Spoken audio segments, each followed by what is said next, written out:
Téléspectateurs de la chaîne YouTube Jonas Lonkutumpa, la chaîne officielle, suivez désormais votre nouvelle émission Va et dis-leur. Va et dis-leur, c'est l'histoire d'une vie transformée par Jésus-Christ après avoir servi le diable pendant 25 ans. Va et dis-leur, c'est l'histoire du pasteur Jonas Lonkutumpa la Yedidia, aujourd'hui serviteur de Dieu, jadis sataniste. Hormis le témoignage du pasteur Jonas, plusieurs thématiques seront abordées dans différents numéros de cette émission. Pour ne rien rater, abonnez-vous sur votre chaîne Jonas Lonkutumpa, la chaîne officielle. La vie est précieuse, la vie est unique. Le sage est celui qui choisit là où il y a la vie. Aimables téléspectateurs, aimables internautes, vous tous qui aimez suivre cette émission Va et dis-leur, nous sommes très heureux de vous savoir nombreux, de partout vous êtes nombreux, vous qui aimez suivre cette belle émission Va et dis-leur. Je sais que l'Éternel nous fait toujours grâce parce que la Bible dit que l'Éternel renouvelle ses bontés chaque matin. Et aujourd'hui nous sommes là encore en vie, nous ne pouvons que lui dire merci. Alors Va et dis-leur, c'est l'émission qui, par l'entremise de l'homme de Dieu, le pasteur Jonas Lonkutumpa, vous parle de la part du Seigneur. Au travers de son témoignage, un témoignage très palpitant, un témoignage de choses que Dieu a fait dans sa vie. Il est en train de rendre ces témoignages tout en vous parlant de la parole de Dieu, tout en vous parlant de la part du Seigneur. Alors nous allons une fois de plus le recevoir, il est avec nous sur ces plateaux. Bonjour pasteur. Bonjour frère Teddy. Vous allez bien pasteur? Très bien, par la grâce de Dieu. La santé ça va?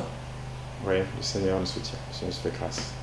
Alors nous poursuivons avec cette belle émission Va et dis-leur. Sans doute à chaque numéro il y a une particularité. Et aujourd'hui je sais que cette émission aura sa particularité.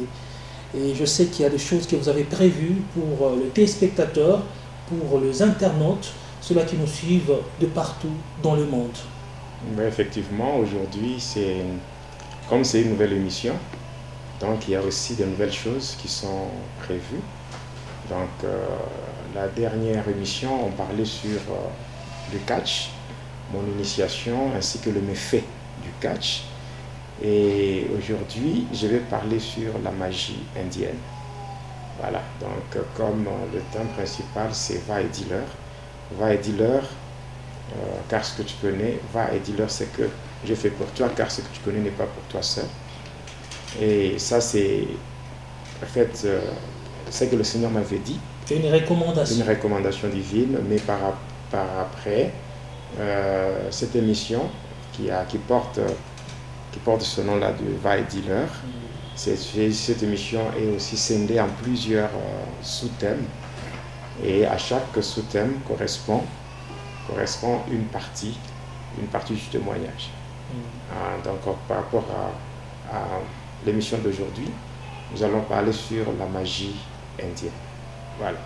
Sur la magie indienne. Ouais. Alors les internautes sont vraiment trop assoiffés, ils veulent connaître. Mais avant cela, j'aimerais que nous puissions recommander tout entre les mains du Seigneur. D'accord. Éternel, notre Dieu, au nom puissant et glorieux de Jésus, nous te disons merci et nous te sommes infiniment reconnaissants pour ton amour, pour le souffle de vie que tu nous as accordé en renouvelant en nous ce matin le souffle de vie, et c'est par ce fait, ô Dieu, que nous sommes comptés parmi les vivants. Seigneur, comme il est dit dans les Saintes Écritures, à la loi et au témoignage, car si on ne parle pas ainsi, il y aura point d'horreur pour le peuple. Nous voulons parler de ta part. Et nous savons également que notre ennemi commun, le diable, n'aime jamais à ce que ses œuvres soient dévoilées. Alors d'une manière ou d'une autre, il va chercher à nous combattre, il va chercher à nous faire de la peine afin de perturber le déroulement de cette émission. Mais Seigneur, toi étant de notre côté, nous n'avons rien à craindre, selon qu'il est dit, si Dieu est pour nous, qui sera contre nous? Ils nous feront la guerre, mais ils ne nous vaincront pas. Voilà pourquoi nous faisons recours à toi, que tu nous assistes par ta présence, tu nous assistes par le Saint-Esprit, que ce témoignage soit donné sous la mouvance du Saint-Esprit, afin de toucher, de convaincre et de ramener sur le droit chemin ceux qui se sont égarés. Nous nous couvrons, Seigneur, nous nous cachons dans le sang de Jésus-Christ, que le Saint-Esprit nous couvre de son ombre, afin que nous soyons invisibles aux yeux de ténèbres. Que la gloire te revienne en toutes choses, car tu es Dieu, au nom de Jésus-Christ, notre Seigneur et Sauveur, que nous prions ainsi, avec foi et action de grâce. Amen. Amen. Vous avez la parole, pasteur. Oui, merci beaucoup, mon frère. Je pense qu'aujourd'hui, nous allons parler sur la magie indienne et en rapport avec cette partie du témoignage. J'aimerais dire que ce qui est vraiment beaucoup plus important dans la vie chrétienne, c'est avoir Jésus comme un invité de marque. Vous savez, beaucoup de gens commettent des erreurs. Quelles sont ces erreurs-là? Beaucoup de gens invoquent Jésus, beaucoup de gens font recours à Jésus lorsque il y a des problèmes dans leur vie, lorsque rien ne marche. Et là, on fait recours à Jésus. Jésus, en fait, doit être notre invité de marque. Il doit être là, qu'il y ait des problèmes ou pas, il faut que Jésus soit présent. Voici, Jésus est présent. Quel que soit le problème qui arrivera, ce problème trouvera Jésus dans notre vie et Jésus donnera solution au problème. C'est vraiment très important. Vous voyez par exemple la fête de Cana, le noces de Cana. Il y avait une fête. Il y avait une fête, c'était un mariage, on peut dire. Il y avait une fête et Jésus était là. Il était aussi invité avec ses disciples. Il était présent. Alors la fête avait commencé, mais la fête n'était pas encore arrivée à la fin. Mais il y avait quelque chose qui manquait. C'est qu'il n'y avait plus de vin. Et comme il n'y avait plus de vin, et que Jésus était déjà là. Il était déjà présent. Alors qu'est-ce qui s'était passé? On lui a juste parlé. Il n'y a plus de vin. Et automatiquement, Jésus a donné la solution. Donc beaucoup de gens commettent des erreurs. Il y a des gens qui ne marchent pas avec Jésus, des gens qui n'ont pas encore invité Jésus dans leur vie. Mais cependant, lorsque le problème surgit dans leur vie, c'est comme ça qu'ils commencent à faire recours à Jésus. Donc, premièrement, Jésus, il est notre Dieu. Donc, quand nous nous approchons de lui, c'est que premièrement, nous ne nous approchons pas parce que nous avons des problèmes. Nous nous approchons de lui parce qu'il est notre Dieu et que nous sommes censés lui rendre un culte. Et maintenant, après, dès que le problème surgisse, les problèmes surviennent dans nos vies, nous pourrons parler à Jésus et là, Jésus pourra donner solution à nos problèmes. Ça, c'est vraiment un conseil que je vais donner par rapport aussi à la magie indienne. Parce qu'il y a des surprises. Il y a des choses que les gens ne prévoient pas. Mais même si vous ne prévoyez rien, mais que Jésus est présent dans votre vie. En fait, on doit s'approcher de Jésus par amour. Et c'est cela, cette relation doit être permanente et constante. Oui, ce n'est pas une relation circonstancielle seulement lorsqu'il y a des problèmes où on pense à Jésus. On peut dire c'est s'approcher de Jésus d'une manière par intérêt, si je peux dire ainsi. Oui, parce que ce que moi je veux dire, c'est que on doit faire un effort pour marcher avec Jésus. Être avec lui d'une manière permanente. À tout temps. Voilà. Que si le problème doit venir, que ce problème trouve déjà Jésus présent dans nos vies. Et là, Jésus donnera solution. Et lui-même, il ne force personne. Quand on voit Apocalypse 3, le verset 20, il dit, mais voici, je me tiens à la porte, je frappe. Si quelqu'un entend ma voix et qu'il ouvre, j'entrerai. Et quand Jésus entre, non seulement il accorde le salut, non seulement il donne la vie éternelle, mais il prend soin de la personne. Il protège la personne. Il faut que Jésus soit présent dans nos vies afin que nous puissions vraiment échapper à toutes les ruses du diable. Et quand nous prenons le psaume 60, le verset 14, il est écrit, avec Dieu nous ferons des exploits et il écrasera nos ennemis. Donc dans notre marche, nous pouvons rencontrer des obstacles, nous pouvons rencontrer des ennemis qui peuvent s'ériger en obstacle sur notre parcours. Mais Dieu peut les écraser si nous sommes avec lui, si nous marchons avec lui. Donc ne cherchons pas Dieu ou le Seigneur Jésus-Christ seulement quand le problème vient dans nos vies. Il faut que Jésus soit là, même quand on n'a pas de problème, que Jésus soit présent. Et une autre chose, c'est que avant d'entrer dans la matière d'aujourd'hui, j'aimerais vraiment présenter toutes mes excuses aux téléspectateurs, aux internautes et tout. Des excuses par rapport à quoi? Par rapport au dossier lié au pasteur Christian. Je présente vraiment mes excuses dans le sens que moi, je ne suis pas un homme conflictuel. Et puis, des trucs là où bon, il y a des échanges comme des échanges comme si on est en train de se disputer ou bien de poursuivre quelque chose de charnel. Bon, pour moi, ça, je ne suis pas vraiment intéressé parce que je reçois des appels. Il y a un moment donné, les gens ont cessé de faire des commentaires en rapport avec le pasteur Christian. Mais cependant, il y en a d'autres qui continuent à m'appeler. Non, pourquoi vous ne réagissez pas? Pourquoi? Bon, je vais réagir par rapport à quoi? Je ne vois pas pourquoi je vais réagir parce que je ne me sens pas concerné par ce qui s'est fait avec le pasteur Christian. Le pasteur Christian, il a sa chaîne. Il a sa chaîne, il a son ministère, il a son appel. Moi, j'ai ma chaîne, j'ai mon appel, j'ai mon ministère. Donc ce que je fais, je ne puise pas dans une source quelconque. Non. Je puise dans une réserve qui est ma propre vie. C'est-à-dire, moi, je ne parle que de ma vie. Donc, je n'ai jamais parlé du pasteur Christian sur ma chaîne. Je n'ai jamais parlé du pasteur Christian dans mon témoignage. Non. Cependant, étant un homme de Dieu, quand il avait appris, lui et la sœur précieuse Diane, qui est aux États-Unis, ainsi que maman Tania, son épouse, l'épouse du pasteur Christian, quand cette équipe avait pris connaissance de mon témoignage qui était sur le net depuis l'année 2010. Moi, je travaille avec le pasteur Christian, c'est l'année 2020. Mais le témoignage du pasteur Jonas était sur Internet depuis 2010. En fait, avec le pasteur Christian, vous avez travaillé tout au courant de cette année 2020? C'est au mois de janvier. Okay. Au mois de janvier 2020 que j'ai travaillé avec le pasteur Christian. Mais mon témoignage était sur le net depuis 2010. Les gens ont consommé mon témoignage depuis longtemps. Donc, il y a, par exemple, si nous prenons Casarema, avec Blaise et Lise Manzambi. Ils me connaissent parce qu'ils ont mis mon témoignage sur leur site. Il y a le pasteur Crispin de l'Allemagne. Il a sa chaîne sur Papin du soir. Il y a Voice of Congo. Il y a Joël Mbenga qui est en Afrique du Sud. Il y a Voix Céleste. Il y a tellement beaucoup de gens. Il y a par exemple Mission Chrétienne pour le Réveil. Il y en a beaucoup qui ont eu à utiliser ce témoignage. D'ailleurs, en passant, je vous signale que je n'ai jamais demandé quoi que ce soit. Et même quand ils ont eu mon témoignage pour le mettre sur Internet, ce n'était pas avec mon accord.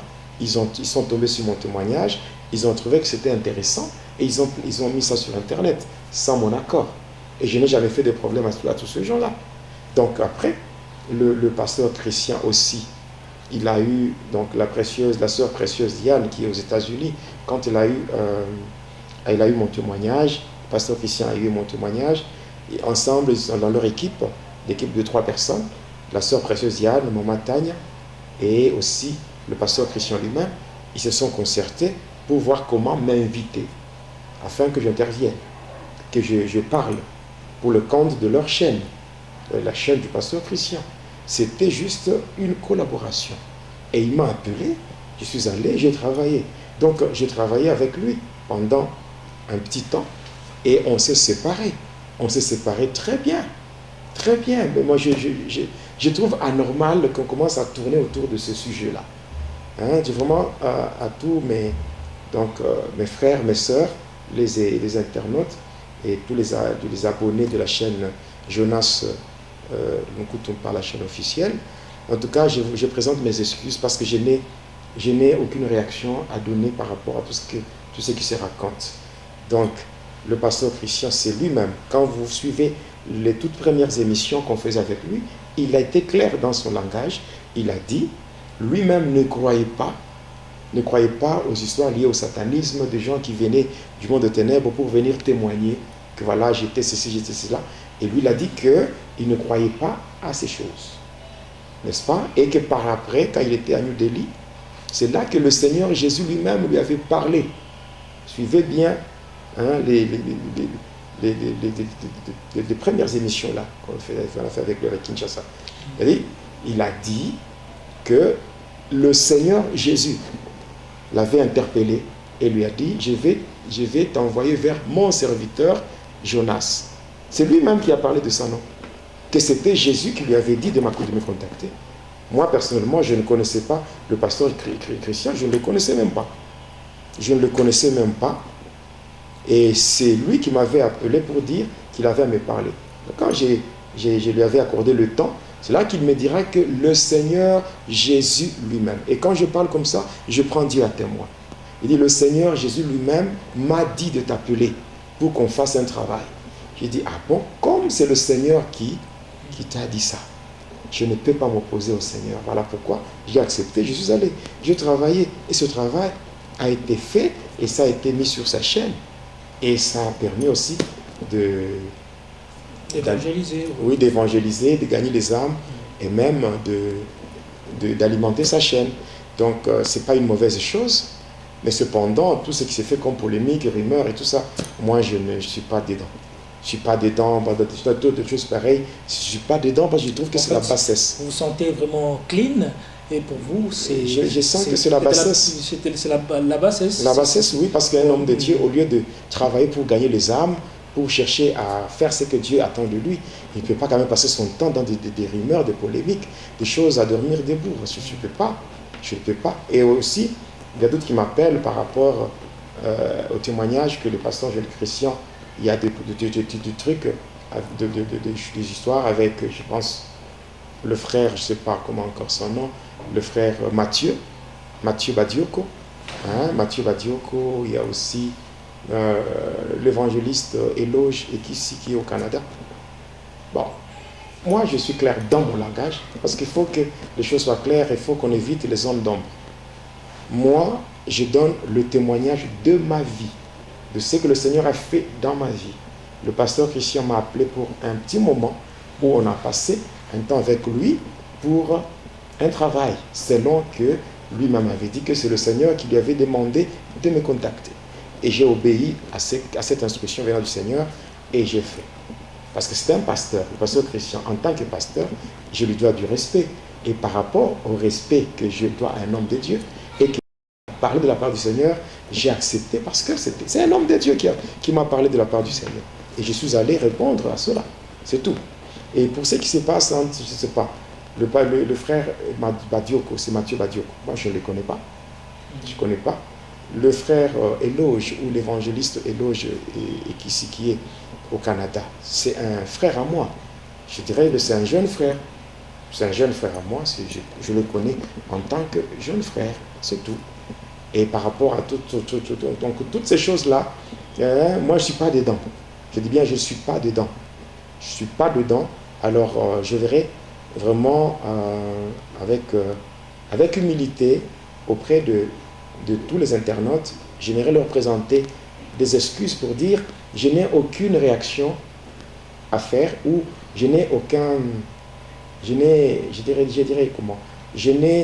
rien à dire parce que moi je n'ai pas reçu de la part du Seigneur la mission de venir, c'est pas faire des polémiques ou quoi. Moi j'ai reçu de la part du Seigneur la mission de témoigner. M'a dit, va et dis-leur ce que j'ai fait pour toi, car ce que tu connais n'est pas pour toi seul. Et je préfère me limiter dans la mission qui m'a été confiée par le Seigneur. Pour le reste, on parle de certaines pratiques, on parle de certains rituels, ou de ceci ou de cela. Moi, toutes ces choses, en tout cas, de grâce, s'il vous plaît, avec toute humilité, je vous dis vraiment, je vous présente toutes mes excuses, car je n'ai pas à réagir, je n'ai pas de réponse à donner face à toutes ces choses. Si vous voulez parler du pasteur Jonas, donc suivez Va et dis-leur. Va et dis-leur, et là vous saurez qui est le pasteur Jonas, et il parle de sa vie, et le reste pour moi, ça importe peu. Je ne veux pas entrer dans des polémiques, dans des rumeurs, je ne veux même pas entrer dans des conflits qui ne me concernent pas. Donc s'il y a des choses, Badioko, pasteur Christian, et tout, ça ne me concerne pas, s'il vous plaît. S'il vous plaît, en tout cas de grâce, restons dans notre sujet, Va et dis-leur, et ça c'est vraiment important. En fait, c'était aussi important, c'est mis au point. Ouais. Alors là, on peut parler, parce que vous avez dit que vous devriez parler de la magie indienne aujourd'hui. La magie indienne, c'est la magie indienne que je vais expliquer aujourd'hui. On appelle ça la haute magie indienne, ou la magika. C'est-à-dire c'est une fusion de deux magies. Maintenant, comment est-ce que je me suis retrouvé dans cette magie? C'était en rapport avec, d'abord, ça a commencé avec le catcheur là. Bien sûr, quand on s'était séparés et que lui était parti, à Coloésie, moi j'étais resté à Likasi. Je faisais tellement beaucoup de choses négatives, des dégâts, et mes parents étaient là pour réparer, pour payer, réparer les dégâts que moi je causais suite à ce comportement barbare et bizarre que j'avais avec le fétiche que j'avais. Donc ce pouvoir-là de Zagam, Tarzan moteur et toutes ces choses-là. Donc ça m'a mis dans une situation où j'étais incontrôlable parce que j'étais vraiment animé par de mauvais esprits qui me poussaient à faire du n'importe quoi. Ainsi, je me rappelle, une fois, je sortais avec une fille là, j'étais avec elle dans des relations de copinage. Alors étant dans les copinages, un jour, j'étais avec elle devant une buvette, donc devant un bar. Alors on était en train de causer et subitement son père était arrivé. Alors quand son père nous avait vus, la première des choses que le père avait faites, c'était de tabasser sa fille. Il avait giflé et tout, sa fille était tombée par terre et puis quand c'était relevé, il avait pris fuite. Il était resté là. Je regardais, je ne savais pas quoi faire en fait. Il était dans ses droits parce que je n'étais pas son beau-fils. Officiellement. Non. C'était vraiment... Il était dans ce droit, si on peut le dire comme ça. Il était dans ce droit parce qu'il m'avait surpris avec sa fille. Et comme ça, je le regardais, je ne savais pas quoi lui dire, je le regardais. Mais à ma grande surprise, ce papa-là, au lieu de m'aborder ou bien au lieu de me parler, mais lui il voulait m'attaquer, m'agresser physiquement. C'est comme ça, quand il commençait à s'avancer vers moi pour chercher à me toucher, directement le clou qui était en moi, donc ce pouvoir-là de Zagam, Tarzan moteur, ça commençait déjà à se manifester. Et quand il est venu vers moi, je l'avais tabassé, et je l'avais laissé par terre. Et j'étais parti. Après, un jour, quand j'étais parti voir ma mère, j'arrive à la maison pour voir ma mère. On était en train de causer. Pendant qu'on causait, et ce papa-là, que j'avais tabassé, était arrivé. Il était venu se plaindre auprès de ma mère comment je l'avais tabassé parce qu'il m'avait surpris avec sa fille. Il avait parlé de beaucoup de choses. Et ma mère s'était excusée auprès de ce papa pour lui dire vraiment qu'elle était désolée par rapport à ce qui s'était passé et que s'il y avait des choses à arranger, elle allait le faire. Ce papa avait compris, elle était partie. Et par après, ma mère était restée là en train de tonner sur moi par rapport à cet événement-là. Et elle était aussi dans ce droit, en tant que parent, elle ne pouvait que faire cela. Mais, curieusement, pendant qu'elle parlait comme ça, je m'étais fâché et le fameux clou-là commençait encore à souffler dans mon corps. Et là, j'ai commencé à avancer vers elle, je m'approchais vers elle. Là, juste, en fait, l'intention, c'était de la tabasser. Oui. Ouais, un peu, quand on est sous la domination des démons, quand on est sous l'emprise du diable, voilà, on n'est pas normal. Oui. On n'est pas normal. Et en fait, le clou qui est en toi, donc à chaque fois qu'il y a l'attaque, à chaque fois que tu te sens énervé, ça te met déjà dans une position inconfortable. Tu te sens vraiment qu'il faut se défouler, il faut se battre. Il faut frapper quelqu'un. Et quand je frappais, c'est que je peux frapper, mais la personne va sentir comme si on enfonçait un clou dans son corps avec un marteau. Et c'est comme ça que j'étais devenu compliqué. Il y a une fois que j'avais tabassé 2 frères d'une même famille. Pendant que je les tabassais là, l'un des frères avait ramassé une pierre de moellon, et il l'avait lancé sur moi. La pierre m'avait touché au niveau de la poitrine, au niveau pectoral, et ça m'avait touché là, je n'avais rien senti, mais la pierre était rentrée. Et la pierre était rentrée sur le monsieur lui-même. Donc là, une grosse pierre comme ça de moellon m'avait jeté sur moi. Ça m'avait touché, la pierre était rentrée pour tomber sur le monsieur qui l'avait lancé sur moi. Donc c'était comme ça. Donc, même lorsque la pierre m'avait atteint au niveau de la poitrine, je n'avais rien senti. Même pas une simple douleur. Donc vous étiez comme un animal. Donc le corps était déformé, transformé. Transformé. Oui. Cette sensation naturelle. Non, tout cela ne se manifestait pas chez moi. Et c'était bizarre. Et c'est comme ça quand j'ai avancé vers ma mère.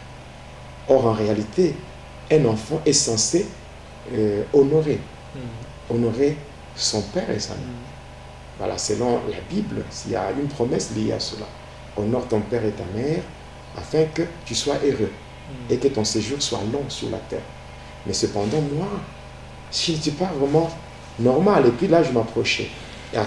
Juste quand j'étais presque à 2 mètres d'elle, c'est comme ça que je m'étais arrêté. J'ai dit, en fait, si tu as eu le courage de me parler comme ça, c'est parce que tu m'as vu chez toi.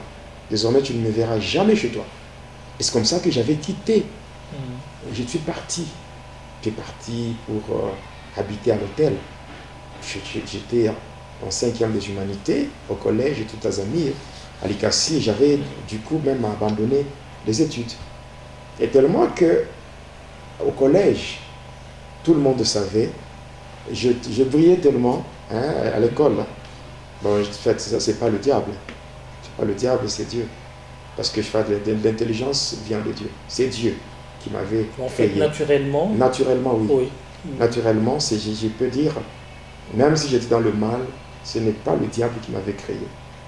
Et tout ce que j'avais en moi, ce n'était pas le diable qui avait investi ça en moi. C'est Dieu. L'intelligence, vous l'avez déjà. Oui, c'est naturel. Naturel, même. Parce que quand j'étais aux études secondaires, au collège, après le collège, quand j'étais à l'université, moi j'étais aussi professeur, je donnais cours. Je donnais cours dans des écoles, je donnais des cours dans des écoles secondaires, j'ai encadré des finalistes, j'ai encadré... Des écoles secondaires. Oui, j'ai encadré des finalistes, même beaucoup de gens à l'université. Oui, j'ai encadré beaucoup de gens. Et ça, c'est naturel, ce n'est pas quelque chose qui vient du diable. Non. Après ça, comme j'ai brillé tellement, alors mes parents, c'est-à-dire mon père, se connaissaient bien avec les directeurs des études, les directeurs de discipline, tout ça. Et on l'avait appelé pour dire, mais nous ne voyons pas ton fils et tout et tout. Et tellement que mon père m'aimait beaucoup. Mon père m'aimait beaucoup, ça je le reconnais. Ensemble avec ma mère, il commençait à me chercher partout. Jusqu'à ce qu'un jour, un matin, il m'avait trouvé, au lieu de me parler, tellement que j'étais un enfant très gâté. Oui, comment la manière dont je grandissais, j'étais vraiment très gâté. Dans toute ma famille, oui, mon père m'aimait beaucoup et ma mère m'aimait beaucoup. Alors j'étais vraiment gâté. Et parce que mon nom c'est Lunkutu Mpala. C'est le nom de mon père et le nom de ma mère. Mon père c'est Lunkutu, ma mère c'est Mpala. Donc les deux avaient donné chacun à... Donc votre nom symbolisait leur union. Oui, c'est-à-dire Lunkutu c'est le nom de mon père, Mpala c'est le nom de ma mère. Voilà, Lunkutu Mpala c'est mon père et ma mère, les deux fusionnés. Voilà. Alors j'étais comme ça, j'étais vraiment gâté. Et au lieu de me parler, de me faire des reproches par rapport aux dégâts que j'avais causés, ils étaient là pour me supplier afin que je rentre aux études. Alors, j'avais accepté, j'étais rentré. Mais arrivé au collège, mon père, vu toutes les relations qu'il avait, il avait parlé avec les directeurs des études, avec des directeurs de discipline et tout. On m'avait autorisé de rentrer en classe. Alors quand j'étais rentré, je m'étais retrouvé face à 3 problèmes. Donc il y avait 3 préoccupations. Premièrement, mes notes. Donc mes notes étaient incomplètes. De 2, il y avait les travaux que j'avais ratés, donc les interrogations, les travaux pratiques, les devoirs et tout. J'avais raté cela. Et en fait, le 3e problème, c'est que le frais. Donc le frais lié au Minerval et tout, donc m'avait déjà donné, j'avais gaspillé ça avec d'autres choses. Alors face à ces 3 problèmes, au lieu de rentrer seulement, parler avec mon père ou parler avec mes parents pour leur dire, moi, pendant tout le temps de mon absence au cours, voici ce que j'avais fait. Voilà. Mon père pouvait, à son niveau, s'arranger avec les directeurs pour qu'on me fasse des travaux ratés. Et par rapport aux frais, mon père pouvait payer encore.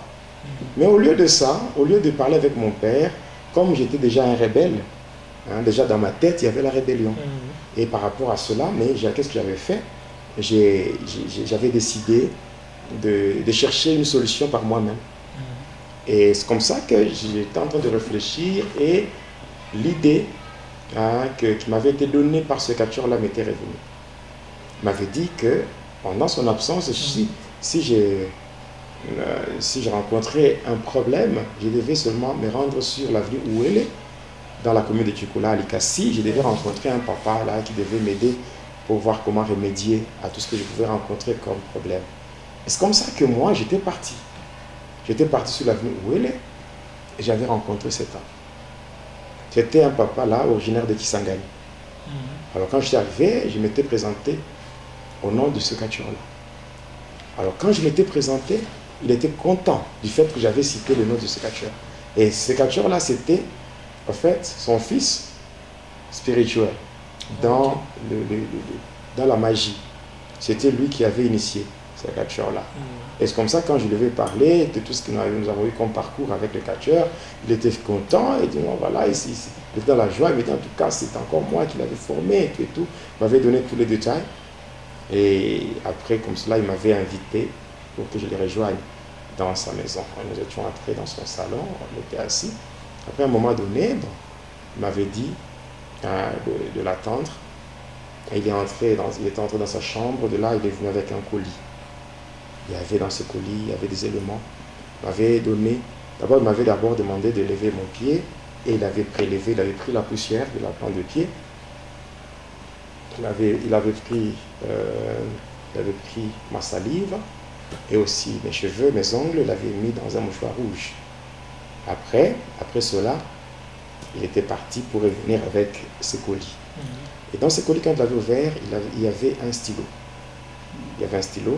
Il y avait une baguette là. Donc c'était un bâton. Après ça, il y avait aussi un parfum. Voilà. Alors, il m'avait expliqué que le stylo là, c'était le stylo magique. Le stylo magique qui venait de l'Inde. Et qu'avec ce stylo, je pouvais, quand je suis à l'école, je pouvais l'utiliser. Il m'avait donné aussi le bâton magique égyptien. C'était que je pouvais envoûter les gens avec ça pour leur soutirer l'argent. Et enfin, il y avait le parfum là, c'était le parfum de l'intelligence pour pouvoir soumettre ma volonté. Donc si je parle à quelqu'un, je peux me connecter à son esprit. Donc c'est une sorte de télépathie. Alors il m'avait remis toutes ces choses. Et il était parti, il m'avait dit de revenir le lendemain. En fait, si je commence avec le stylo magique, dans la magie indienne, par rapport au stylo magique, qu'est-ce qui se fait? Celui qui détient le stylo magique n'étudie pas. Il ne fait pas la révision des matières. Lui, c'est seulement quand il arrive dans la salle d'examen. Dans la salle d'examen, oui, voilà. Quand il arrive là-bas, qu'est-ce qu'il va se faire? Quand il arrive là-bas, dès qu'il y a les questionnaires, lui, il touche seulement son stylo. Dès qu'il touche son stylo, il commence à écrire. Vu que le stylo glisse sur la feuille et les réponses apparaissent. C'est ce qui se fait. Mais le stylo, quand le stylo glisse, il y a les réponses qui apparaissent. Mais en réalité, ce sont les démons qui circulent dans l'auditoire ou dans la salle de classe, qui volent la matière dans les têtes de ceux qui ont étudié. Pendant ce temps-là, ceux qui ont étudié tombent dans l'oubli, donc dans un trou de mémoire. Ils oublient ce qu'ils ont préparé. Et maintenant, toutes les réponses sont récupérées par les esprits et on commence à les utiliser. Très souvent, les gens qui échouent, même à l'université, aux études secondaires, pour la plupart, ce n'est pas que ce sont des gens qui ne sont pas intelligents. Ce ne sont pas des gens qui sont des gens qui ne sont pas intelligents, mais ce sont des gens qui étudient, mais qui n'ont pas Jésus avec eux. Parce que quand vous êtes chrétien et que Jésus est avec vous, qu'est-ce qui se fait? Quand Jésus est avec vous, automatiquement, vous recevez une marque de la distinction, c'est-à-dire le sceau du Saint-Esprit. Les gens qui sont dans les ténèbres, ils ont un moyen d'identifier le chrétien. Le vrai chrétien, on les voit avec des signes. Pendant la nuit, on les voit enveloppés dans des flammes de feu. Pendant le jour, on les voit avec une étoile qui brille sur leur visage.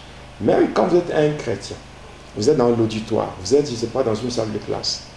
Les démons ne peuvent rien voler dans votre tête s'ils voient une marque de Dieu sur vous.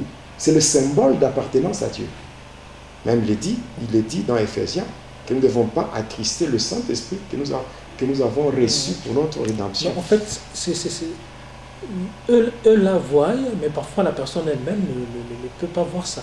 En fait, c'est clair. Le Saint-Esprit, c'est le sceau de la promesse de Dieu. Okay. Ouais. Maintenant, quand une personne est en Christ, directement la personne est scellée. Est scellée. La personne porte Jésus-Christ.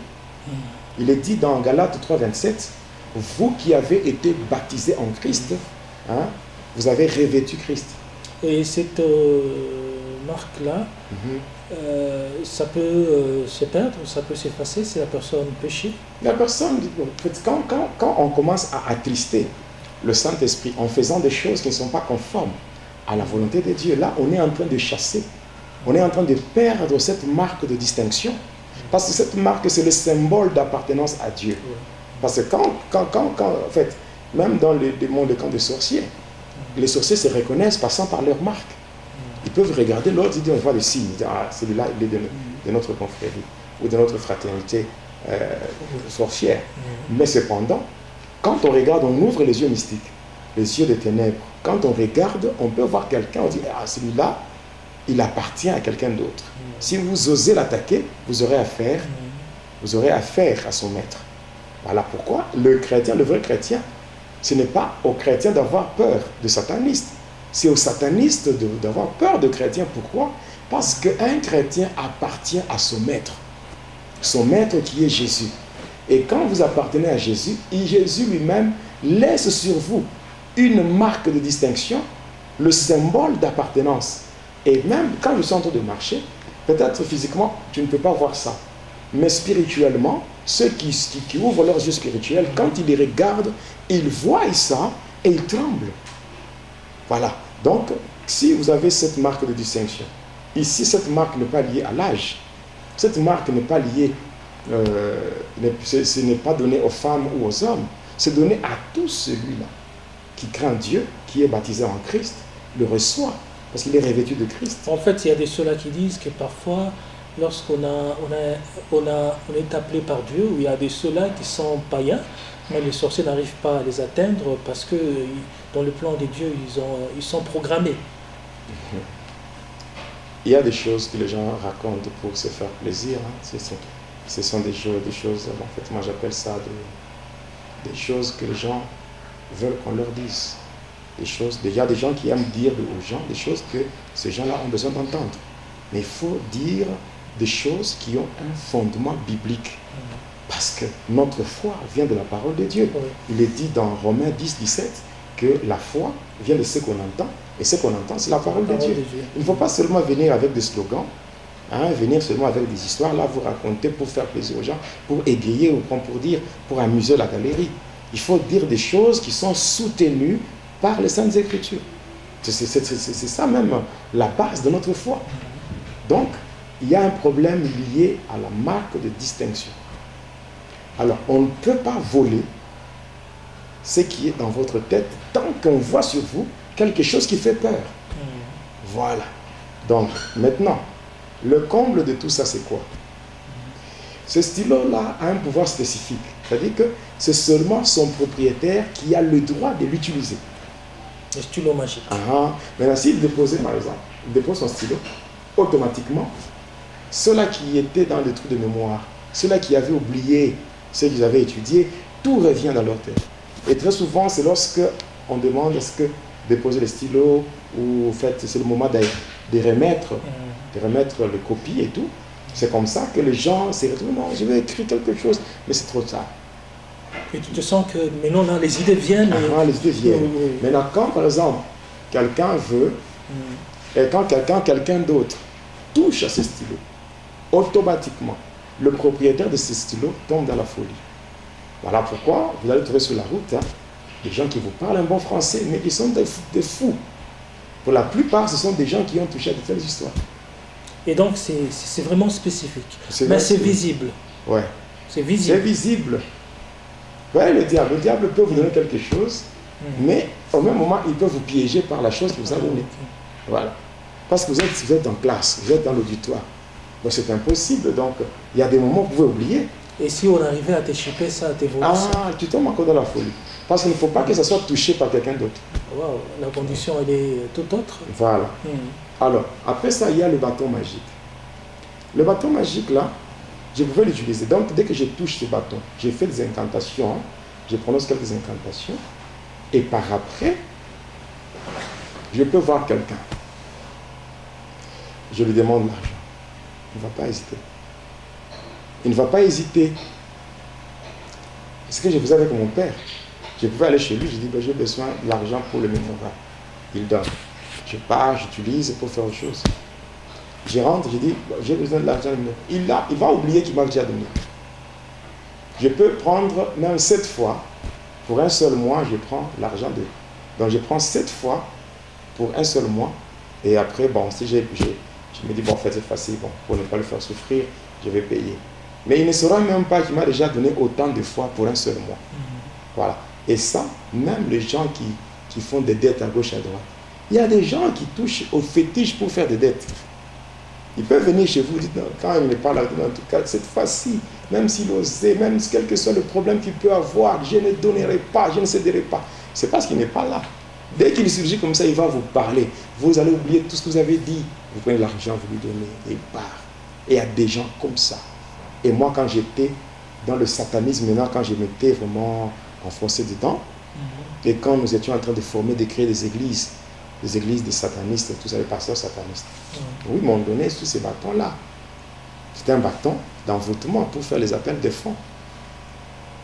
Parce que quand on donne à Dieu, on le fait avec joie. Oui, à Dieu, quand je donne quelque chose à Dieu, c'est avec joie. Je suis en train de donner. Parce que le Seigneur est à la recherche des adorateurs. Oui. Il est dit, l'heure vient, elle est déjà venue, où les vrais adorateurs adoreront le Père en esprit et en vérité. Ce sont là les adorateurs que le Père cherche, n'est-ce pas? Alors, c'est que le Seigneur a un ardent désir des adorateurs, de la recherche des adorateurs. Or, dans le principe de l'adoration, il y a premièrement, il y a ce qu'on appelle, quand nous entrons dans ce qu'on appelle la loi de la première mention, nous allons voir les caractéristiques de l'adoration. Nous allons voir que premièrement, que l'adoration, c'est une réalité personnelle. Et de deux, c'est que par rapport à l'adoration, le deuxième principe, c'est celui-ci. L'adoration et l'adorateur sont inséparables. C'est-à-dire que si moi je me suis identifié, je dis que je suis un adorateur. Donc, moi et l'adoration, nous sommes inséparables. Or, l'adorateur, c'est moi. Et mon adoration, c'est ce que je donne à Dieu. C'est-à-dire que l'offrande que je donne à Dieu, c'est ce qu'Abraham avait dit à ses serviteurs. Restez ici. Moi et l'enfant, nous allons adorer. En réalité, quand il partait là, quand il partait pour adorer, ce n'était pas les deux qui allaient adorer. Mais c'était Abraham qui allait adorer, mais Isaac, c'était l'adoration. Oui. Donc là, c'était Abraham l'adorateur et Isaac l'adoration. Voilà pourquoi ils étaient partis à Dieu, à deux. Maintenant, quand on donne à Dieu ce qui vient du cœur, ce qui sort du fond du cœur, on donne à Dieu. Et quand on le fait avec joie. On ne peut pas donner à Dieu tout en murmurant. On ne peut pas donner à Dieu, mais on se sent comme si on a été forcé à faire ce qu'on a fait pour comme Dieu. Si on a été dépouillé de force. Voilà. Maintenant, avec ce bâton-là, les pasteurs, moi c'est mieux. Ceux qui travaillent pour leur poche et pour leur ventre, ils sont nombreux. Ils se sont déguisés en serviteurs de Dieu. Et alors moi, quand j'étais encore dans le mal, je donnais à ces pasteurs le pouvoir. Il y a le pouvoir de mouchoir magique, je leur donnais le mouchoir magique, je leur donnais beaucoup de cérémonies basées sur des rituels liés au sacerdoce inspiré. Parce qu'aujourd'hui, il faut faire la part des choses entre le sacerdoce royal et le sacerdoce lévitique. Parce qu'aujourd'hui, nous ne sommes pas dans le sacerdoce lévitique où il y avait des rituels, des pratiques. Nous sommes dans le sacerdoce royal basé sur la spiritualité. Et sur Jésus-Christ. Sur Jésus-Christ. Parce que ce qui se faisait dans le sacerdoce lévitique, c'était l'ombre des choses à venir, car la réalité était cachée en Christ. Ici, il y a un problème du type et de l'antitype. Oui. Donc, quand il y a l'antitype, dès que le type apparaît, c'est que l'antitype doit disparaître. Voilà pourquoi Jésus-Christ, quand il est venu, il a changé le sacerdoce. Et il est écrit dans Hébreux 7,12 que le sacerdoce étant changé, il y a nécessairement changement de loi. Il y a certaines lois qui étaient liées au sacerdoce lévitique qui ne sont plus d'application dans le sacerdoce royal. Et aujourd'hui, il y a une confusion. Aujourd'hui, il y a beaucoup plus. Les gens qui n'ont pas vraiment la connaissance de la parole de Dieu sont facilement trompés avec certaines pratiques. Il y a des églises où on utilise de l'eau, de l'huile, le sel et toutes ces choses-là, sans expliquer comment ces choses-là se font. Donc en réalité, dans le sacerdoce royal, il n'y a que deux seules pratiques qui sont reconnues. Ces deux pratiques, c'est la table du Seigneur, c'est-à-dire la Sainte Seine, et le baptême. Voilà les deux pratiques qui sont reconnues dans le sacerdoce royal. Mais le reste là, c'est la spiritualité. Tout est spirituel, parce que toutes ces choses qui se faisaient sont cachées en Jésus-Christ lui-même. On cherche le sel. Jésus lui-même, c'est le sel. Le sel qui donne la saveur à la vie. Il y a Jésus qui est lui-même l'eau. Jésus lui-même qui est l'huile, parce que Christ veut dire c'est lui qui est roi. Voilà pourquoi il a dit, l'Esprit du Seigneur est sur moi, car l'Éternel m'a roi. N'est-ce pas? Donc, il y a des choses là qu'il faut éviter. Alors, avec ces bâtons-là, des pasteurs satanistes font quoi? Ils peuvent faire des incantations, ils entrent. Quand il fait un appel, je me rappelle, un pasteur, il disait, moi j'ai reçu de la part de Dieu le don de soutirer l'argent de vos poches. J'ai dit, mais ça c'est du... Vous voyez, quand on sert Dieu, il faut être sérieux. L'église de Dieu n'est pas une poubelle où on est censé venir faire du n'importe quoi. Ce n'est même pas un kiosque où on doit considérer les fidèles comme étant le marchandise de la boutique. Non, il faut connaître... Il y a même des spécialistes en appel de fonds. Non, c'est pas normal. Il y a même des pasteurs qui savent que lui-même, il ne sait pas parler à ses fidèles. Il dit, il faut qu'il appelle quelqu'un pour qu'il vienne, parce qu'on le connaît, on connaît celui-là qu'il est spécialiste dans ce domaine. Non. On doit parler aux enfants de Dieu selon le besoin qu'il y a dans l'église. On leur fait comprendre que nous avons besoin de ça et ça et ça. Et chacun donne ce que le Seigneur lui donnera. Ce que le Seigneur lui mettra à cœur, on donne et on avance avec l'œuvre de Dieu. Oui, c'est comme ça. Parce qu'il y a des fois, on fait des appels de fonds, quelqu'un donne. Et puis quand il sort, il se pose, mais j'ai donné comment? Quand on donne à Dieu, on le fait avec joie. Et quand on le fait avec joie, on n'aura même pas de remords. Mais il y a des gens qui sortent, mais qui sont vraiment déçus. Qui disent, mais je ne sais même pas comment est-ce que mon argent est sorti. Je ne sais pas quelle est cette force qui m'a saisi et qui m'a poussé à faire sortir l'argent que j'avais. Et on justifie cela par dire que c'est la force du Saint-Esprit. Non, non. Le Saint-Esprit collabore aussi avec l'homme. Oui. Le Saint-Esprit collabore avec l'homme. Parce qu'il est dit, l'Esprit lui-même rend témoignage à notre esprit que nous sommes enfants de Dieu. Donc il y a une symbiose spirituelle là-bas. Communique avec l'Esprit. Oui.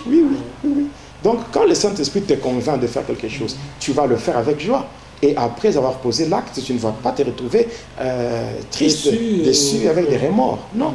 Et très souvent, fait quelque chose poussé par le Saint-Esprit, ça s'accompagne avec une certaine tranquillité. La joie, parce que faire quelque chose pour Dieu, d'abord, en fait, même sans nous, Dieu est Dieu. Oui. Même si nous ne donnons pas, l'œuvre de Dieu va toujours aller de l'avant. Parce que Dieu est Dieu. Il n'y a personne qui peut sponsoriser Dieu. D'ailleurs, c'est un privilège si Dieu nous fait participer à son œuvre. C'est vraiment un privilège parce que nous sommes bénis. Il est dit dans Exode 23, le verset 25 à 26, il est dit, vous servirez l'Éternel votre Dieu, il bénira votre pain, il bénira vos eaux, il éloignera la maladie du milieu de vous, il remplira le nombre de vos jours, dans le pays il n'y aura ni femme stérile, ni femme qui avorte. Là c'est une litanie de bénédictions liée à l'œuvre de Dieu. En prenant Genèse 49, le verset 25, il est dit, c'est l'œuvre du Dieu de ton Père qui t'aidera, et c'est l'œuvre du Tout-Puissant qui te bénira. le bénédiction des cieux en haut, le bénédiction des eaux en bas, le bénédiction de ma belle ainsi que du sein maternel. C'est clair. Alors quand on fait, parce qu'on obéit à la parole de Dieu, ça nous attire de grandes bénédictions. Mais il ne faut pas qu'on les fasse parce qu'on a été poussé par une force étrangère, une force qu'on ne connaît pas. Et ce n'est pas bien. Très souvent, il y a des gens qui font cela. Voilà pourquoi, dans Matthieu 7, il est dit, à partir du verset 21, le Seigneur dit, mais ce n'est pas tous ceux-là qui disent Seigneur, Seigneur, qui hériteront le ciel. Il y a ceux-là qui viendront pour pas nous qui avons fait ça, ça et ça en ton nom. Le Seigneur leur dira, allez dans le ténèbre, je ne vous ai jamais connu, vous qui pratiquiez l'iniquité. Il y a des gens comme ça. Quand on sert Dieu, il faut qu'on... C'est ce que nous faisons. Si c'est pour Dieu qu'on le fait, alors il faut qu'on le fasse bien. Il faut qu'on le fasse bien afin que tout ce que nous faisons soit le reflet de celui qui nous a appelés. Le reflet de la gloire. Donc, le reflet de la gloire de Dieu. En fait, ce bâton magique. Oui, le bâton magique. Un pouvoir d'envoûtement. D'envoûtement. Le stylo aussi. Le parfum aussi, le parfum d'intelligence. Voilà. Voilà. Moi, quand j'étais même à la faculté, parce que j'ai fait la médecine humaine, donc j'ai fait la médecine humaine, j'ai fait la psychologie aussi, j'ai fait aussi le management. Bon, maintenant, la psychologie, le management, j'ai fait ça après ma conversion. Mais la médecine, c'est quand j'étais encore dans le mal. Il m'arrivait des fois de corriger les professeurs. Il m'arrivait des fois, je peux être tu vois, je regarde le professeur, il va poser une interrogation, il va poser tout. Je lis même dans sa tête, je connais même ce qu'il va dire. Je peux donner un exercice, il résout, moi aussi je prends une autre méthode, mais nous aboutissons à la même réponse. Et c'était comme cela. Mais beaucoup de gens sont victimes. Il faut vraiment que Jésus soit l'invité de marque de tout le monde. Tout celui qui se dit chrétien doit avoir Jésus dans sa vie comme son invité de marque. Ça, vraiment, j'insiste, vraiment, j'insiste. Et après cela, bon, qu'est-ce qui s'était passé encore? Après avoir remis toutes ces choses, un jour, il va m'appeler. Il va m'appeler pour me remettre des livres que je devais lire avec des incantations en grand nombre. Il y avait le livre là, c'était écrit, un livre qu'il m'avait remis, c'était écrit incantation. Il y avait plus de 300 prières sataniques. Et à la dernière page, il y avait une mention. C'était bien écrit, tout prêtre et magicien. Tout prêtre et magicien. Là, je vais vraiment entrer en détail lorsque je parlais de la magie sainte. La magie sainte n'est autre que la magie catholique. Or, le catholicisme n'est pas et n'a jamais été une religion de Jésus. Qu'on ne vous trompe pas. Je prends Dieu à témoin et je suis prêt à mettre ma main au feu par rapport à ça. Je me rappelle l'année 2005, quand j'avais, après ma conversion bien sûr, j'étais en train de donner des témoignages sur le catholicisme. J'étais en train de donner des témoignages sur le catholicisme, la magie sainte. Qu'est-ce qui s'était passé? Qu'est-ce qui s'était passé? On m'avait envoyé des bandits, mais armés, qui étaient venus pour me menacer. Et tout, au final, ils avaient jugé bon de tirer sur moi. À bout portant. C'était à Lubumbashi, au niveau de la commune de Katuba. Il y a un endroit là qu'on appelle Machipicha. Là-bas. Oui, on avait tiré sur moi à bout portant, mais les balles n'étaient pas entrées. Ça n'avait pas pénétré dans mon corps. Oui. En fait, en dehors de mon parcours dans le monde de ténèbres, j'ai aussi un parcours avec le Seigneur. J'ai aussi un parcours avec le Seigneur et un témoignage puissant de ce que le Seigneur a fait dans ma vie. Après votre conversion, oui, il y a beaucoup de choses. Je pense qu'on aura aussi à en parler dans cette émission. J'ai déjà été empoisonné plus de 9 fois. Plus de 9 fois, et je suis là. Je suis là, malgré toutes ces choses-là négatives, mais je suis là. Je suis encore en vie. Et voilà. Alors, c'était bien écrit dans ce livre-là, tout prêtre et magicien. Je vais démontrer cela noir sur blanc. Et vous allez comprendre à partir du système solaire, à partir de l'autel et de 2 bougies hein, qu'on met sur l'autel de part et d'autre. On appelle ça les chandelles divines, mais en réalité, ce sont les deux piliers de l'arbre de vie kabbalistique. Il y a le pilier de la rigueur et le pilier de la miséricorde pour assurer la descente de puissance solaire en passant par les deux piliers et l'encensoir. Parce qu'on met l'encensoir, à l'intérieur, il y a le feu, et on prend l'encens, on met dedans, et voilà, il y a une fumée qui va s'échapper, qui va monter. Et toutes ces choses-là signifient quoi? En réalité, ces choses-là n'ont rien à voir avec un culte qu'on rend à Dieu. Ce n'est pas possible. Même en fait, toutes ces pratiques dans l'Église catholique... mais on va en parler. Oui. Moi, je n'ai pas froid aux yeux pour dire la vérité. Il est dit, maudit soit celui qui retient la vérité captive. Il est aussi dit, celui qui cherchera à protéger sa vie la perdra. Mais celui qui perdra sa vie pour la cause de Jésus-Christ la retrouvera. Moi, en fait, je suis quelqu'un qui a déjà connu la mort. Donc, moi, je suis quelqu'un qui est mort et qui est revenu à la vie pour une mission précise. Donc, en fait, ma vie s'était arrêtée déjà depuis le 20 décembre de l'année 2003. Alors, ce que je suis en train de vivre, c'est la prolongation de ma vie, une prolongation qui m'a été accordée par le Seigneur. Une grâce. Voilà, une grâce. Alors, parce que moi, donc, officiellement, j'étais mort le 20 décembre 2003. Et c'est là qu'il y avait les deuils et tout le monde pleurait. Et on cherchait comment s'arranger, s'organiser pour aller m'enterrer. Mais le Seigneur lui-même m'a ramené de la mort à la vie. Vos proches peuvent en témoigner. Oui, oui, beaucoup de gens peuvent témoigner. Parce que je n'étais pas seul. Hein. Le jour où j'avais rendu l'âme, il y avait plus de 30 personnes qui étaient là, qui peuvent même venir. Gilbert dépense le jour où on arrivera à ce niveau-là de ma délivrance. Je ferai venir ceux qui étaient présents. Je ferai venir et nous allons faire une émission ensemble avec ces gens-là. Ils pourront parler de ce qui s'était passé ce jour-là et vous verrez comment le Seigneur Jésus-Christ, il est vraiment le maître de l'impossible. C'est comme ça qu'il m'avait appelé, m'avait remis ce livre-là. Il m'avait aussi donné un autre livre, c'était un gros livre comme ça. C'était Atlas de la bonne chance dans tous les domaines. Il m'avait donné un livre qui contenait des incantations de... il y a des incantations de la magie sainte qu'on appelle, un petit livre qu'on appelle livre de Petit Jésus de Prague. Donc Petit Jésus de Prague. Il m'avait remis ça. Et puis, il m'avait remis d'autres livres tels que des grimoires Pentacle de Pie XII, Pentacle du roi Salomon, Pentacle de Saint Jean-Baptiste, Pentacle de Saint-Pierre. Il y avait des bréviaires, il y avait des chapelets et tout. Il m'avait remis tous ces livres. Et par après, il m'avait donné des incantations qu'il devait faire à des heures précises. Il y avait des incantations qu'il devait faire à minuit, d'autres à 4 heures du matin au cimetière. Je devais faire toutes ces choses. Et pendant que je faisais ces incantations, il y avait des poudres qui apparaissaient. Je devais mettre dans le narine, dans la bouche et tout. Et c'était des initiations compliquées qui me faisaient accéder à d'autres choses telles que l'équibalion.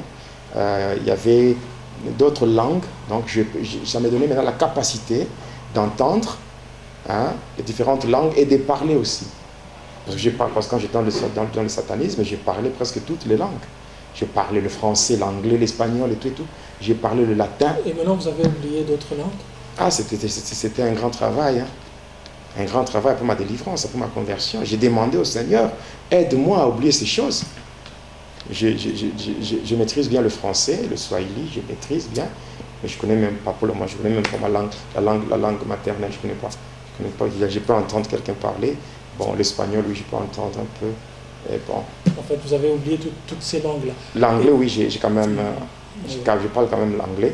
Mais l'anglais que je parle, c'est l'anglais que j'ai étudié à l'école. Mais à ce temps-là, c'était automatique. Automatique, je parlais toutes les langues, même de la langue indienne, je parlais. Donc, parce que quand on entrait dans les réunions avec le chauffeur, il y avait beaucoup de choses. Là, nous sommes qu'au début du témoignage, voilà. Mon frère. Alors, Pasteur Jonas, je sais qu'il y a beaucoup de choses à dire, et surtout pour ce numéro d'aujourd'hui sur la magie indienne, mais le temps, l'heure c'est l'heure. On est obligé de nous arrêter, mais j'aimerais que vous puissiez juste essayer de conclure avant de terminer le numéro d'aujourd'hui. Oui, j'aimerais d'abord dire que nous sommes en train de parler de la magie indienne. Donc pour moi, 3 à 5 minutes, oui. J'aimerais conclure en disant ceci. La magie indienne, que je suis en train d'expliquer, la magie indienne dans laquelle j'ai été initié, c'est ce qu'on appelle la haute magie indienne. On appelle ça la magie Ka. En fait, cette magie est une fusion de deux magies. L'ancienne magie égyptienne et l'ancienne magie égyptienne et l'ancienne magie indienne qu'on appelle la magie hindoue. Alors les deux magies fusionnées donnent naissance à ce qu'on appelle la haute magie indienne ou la magie Ka. Donc cette magie a commencé comment? Cette magie-là. En fait, au niveau du siège, le siège de la magie sainte. Parce que la magie sainte a deux départements. Dans le monde de Lucifer et dans le monde des humains.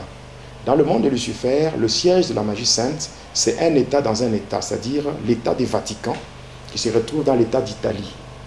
Alors, à partir de là, on avait dépêché un prêtre du nom de Gandhi. Et c'est celui-là qui devait quitter pour aller implanter la doctrine catholique en Égypte. Donc, c'était ça sa mission. Maintenant, qu'est-ce qui s'était passé? En quittant l'Europe, vous voyez, l'Égypte, c'est un pays qui est du côté de Maghreb, c'est du côté de l'Afrique du Nord. Maintenant, en quittant l'Europe, il a transité par un pays qu'on appelle l'Inde. Et arrivé en Inde, ce prêtre-là, Gandhi, a découvert une magie, l'ancienne magie indienne qu'on appelle la magie hindoue. Et c'est à partir de là, dans cette magie, il y a plusieurs divinités. Mais toutes ces divinités-là sont soumises à ce qu'on appelle la trinité diabolique hindoue. La trinité diabolique hindoue est composée de trois divinités. Il y a Brahma, Vishnu et Shiva. Brahma, le dieu de la création, Vishnu, le dieu de la protection, de la préservation, et Shiva, le dieu de la destruction. Alors quand il a appris cette magie, alors après avoir pris connaissance de cette magie, c'est comme ça qu'il va quitter l'Inde pour aller en Égypte. Et pendant son séjour en Égypte, qu'est-ce qui s'était passé? Vous savez, la magie qui était au-dessus de toutes les magies dans le monde entier, c'est la magie égyptienne. Parce que l'Égypte, c'est même le premier siège de Lucifer. Oui. Alors cette magie qui se faisait là en Égypte, et par après, cette magie était, le diable Lucifer était représenté physiquement par le pharaon. Et c'est maintenant... C'est pratiquement le pharaon égyptien, c'était de l'incarnation du diable. Oui. Et par après, comme ça se faisait, et ce pouvoir-là se transmettait d'une manière héréditaire. Et arrivé à un moment, il y a eu un pharaon du nom de Ramsès II. Ce pharaon-là n'avait pas de fils. Et avant de mourir, comme il n'avait pas de fils qui pouvait de succéder au pouvoir, il n'y en avait pas. C'est comme ça qu'il va prendre une pierre blanche. Une pierre blanche, c'est là que sur cette pierre, il va graver le code qui renferme ou qui réunit le pouvoir de toute la magie égyptienne. Et c'est le code de mystère de l'air qu'on appelle Isbramanshare Habramanshare. Il a gravé ça sur cette pierre blanche et il est parti au fleuve Nil. Et cela, après avoir fait les incantations, il a jeté la pierre était descendue en profondeur et c'était fini. Maintenant, lorsque ce prêtre-là avait quitté l'Inde, il est allé en Égypte. Pendant son séjour, un jour, il était au fleuve Nil. Et arrivé au fleuve Nil, pendant qu'il faisait ses incantations, la pierre là qui était cachée là en profondeur, il y a de cela plusieurs siècles, plusieurs années, en faisant des incantations, cette pierre là était montée à la surface. C'est comme ça qu'il avait récupéré cette pierre et après avoir lu ce code-là, Isbramanshare Habramanshare, il a déchiffré ce code et il est entré en possession de la magie égyptienne. Et ainsi, ayant pris ce qu'il a appris en Inde, donc l'ancienne magie hindoue, avec le code trinitaire diabolique Brahma, Vishnu, Shiva, il fusionne avec la magie égyptienne. Les deux magies fusionnées donnent naissance à ce qu'on appelle la haute magie indienne, qu'on appelle dans le domaine kabbalistique, on appelle ça la magie Ka. Et ainsi même, Gandhi, dans le domaine de la magie, on l'appelle le père de la haute magie indienne. C'est cette magie que je vais expliquer. Donc cette magie dans laquelle moi j'ai été initié. Donc là, je ne suis qu'au début. Alors, par rapport à cette magie, vu tous les dégâts qui sont dans cette magie-là, l'envoûtement, dans cette magie, vous pouvez travailler sans rien gagner, mais ceux qui ne travaillent pas, qui sont cachés dans l'ombre, peuvent tirer profit de tous vos efforts. Tout ce que vous fournissez comme sacrifice, eux peuvent tirer profit. Maintenant, l'essentiel, en tant qu'enfant de Dieu, c'est d'inviter Jésus. L'inviter non pas parce qu'on a des problèmes, l'inviter quand on n'a pas de problème. Marcher avec Jésus n'est pas circonstanciel. Jésus ne peut pas être associé à nos vies seulement parce que nous avons des problèmes. Non. Jésus doit être dans nos vies d'une manière permanente. Comme ce que je vous ai dit à la fête de Cana. Jésus était là. Quand il y avait la joie, quand tout marchait bien, Jésus était présent. Mais c'est seulement la fête. La fête, comme on avait commencé, les gens étaient dans la joie et tout. Mais la fête n'était pas encore arrivée à sa fin, mais il n'y avait plus de vin. Et là, la joie devait se transformer en tristesse. Maintenant, comme il était là, Jésus, comme il était présent, on lui a seulement dit, ils n'ont plus de vin. Et Jésus a donné solution. C'était le premier miracle. Jésus a transformé l'eau en vin. Et en faisant cela, la joie était encore là. Donc, moi, ce que je dis maintenant aux enfants de Dieu, si Jésus est présent dans votre vie, lorsqu'il n'y a pas de problème, les ennemis peuvent venir, les démons peuvent venir vous attaquer, les agents du diable peuvent venir vous attaquer. S'ils trouvent Jésus dans votre vie, la présence de Jésus, c'est ça même la présence du Saint-Esprit. Parce que le Saint-Esprit, c'est l'Esprit de Jésus-Christ. Et la Bible dit que les ennemis viendront par un seul chemin.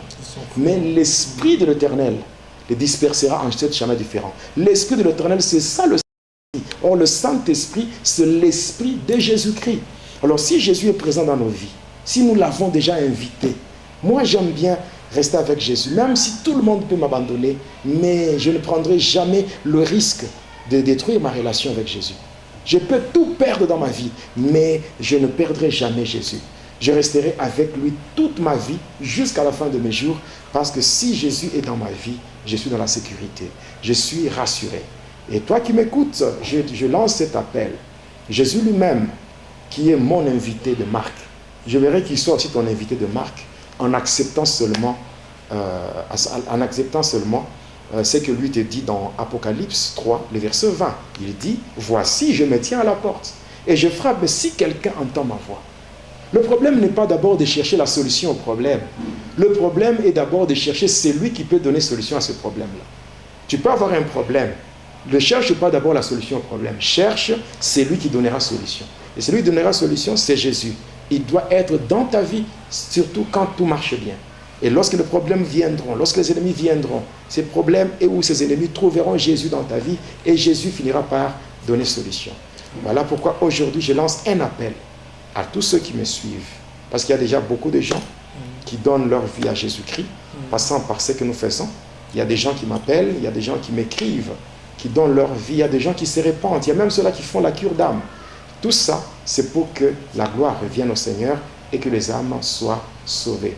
Et nous signalons, s'il y a celui ou la personne qui veut accepter le Seigneur, elle peut nous écrire. Oui, en commentaire, même à partir de nos numéros de téléphone, parce que tous ces numéros sont sur WhatsApp.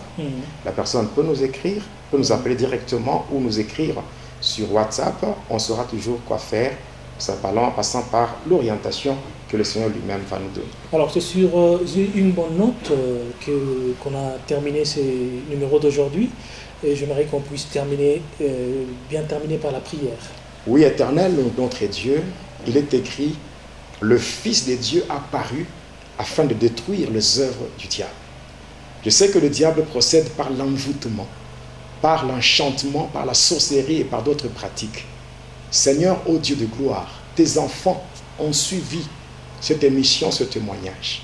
J'aimerais le recommander entre tes saintes et divines mains. Tous ceux qui sont victimes de l'envoûtement, de l'enchantement, de la divination, victimes de pratiques liées à la magie indienne.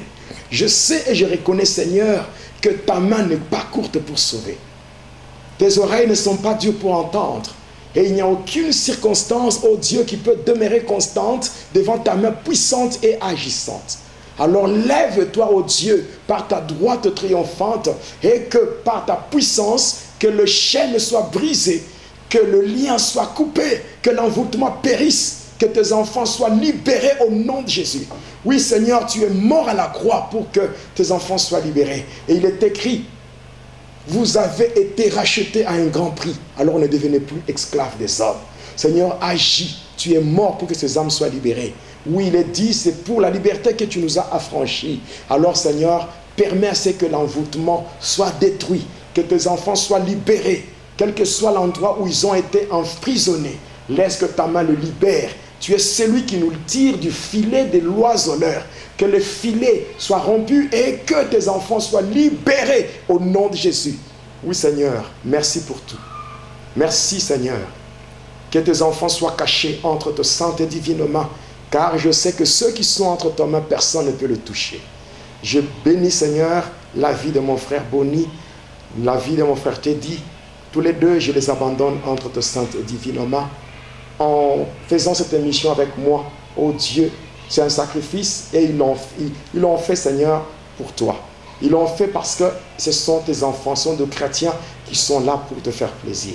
Oh Dieu, passant par ce qu'ils ont fait, j'aimerais, oh Dieu, que tu leur donnes ce que leur cœur désire, selon qu'il est dit, fais de l'Éternel tes délices, il t'accordera ce que ton cœur désire. Merci Seigneur pour tout. Merci pour mon frère, merci pour ma soeur, merci pour tous ceux-là, oh Dieu, qui ont accepté de te donner leur vie. Fais ton entrée dans leur vie afin de leur faire du bien et de leur accorder la paix, toi qui es le prince de paix. Te disons merci pour tout. Laisse que la gloire, l'honneur, la puissance, la magnificence, la révérence, ainsi que la majesté te soient rendues, toi le véritable Dieu. Et c'est pour la gloire de ton nom, Jésus-Christ, notre Seigneur et Sauveur, que nous prions ainsi, avec foi et action de grâce. Amen. Amen. Voilà, c'était pour nous un réel plaisir de vous servir, aimables internautes, aimables téléspectateurs de l'émission Va et dis-leur. Nous vous aimons dans l'amour du Christ. Au revoir, que Dieu vous bénisse. Téléspectateurs de la chaîne YouTube Jonas Lonkutumpa, la chaîne officielle, suivez désormais votre nouvelle émission Va et dis-leur. Va et dis-leur, c'est l'histoire d'une vie transformée par Jésus-Christ après avoir servi le diable pendant 25 ans. Va et dis-leur, c'est l'histoire du pasteur Jonas Lonkutumpa la Yedidia, aujourd'hui serviteur de Dieu, jadis sataniste. Hormis le témoignage du pasteur Jonas, plusieurs thématiques seront abordées dans différents numéros de cette émission. Pour ne rien rater, abonnez-vous sur votre chaîne Jonas Lonkutumpa, la chaîne officielle.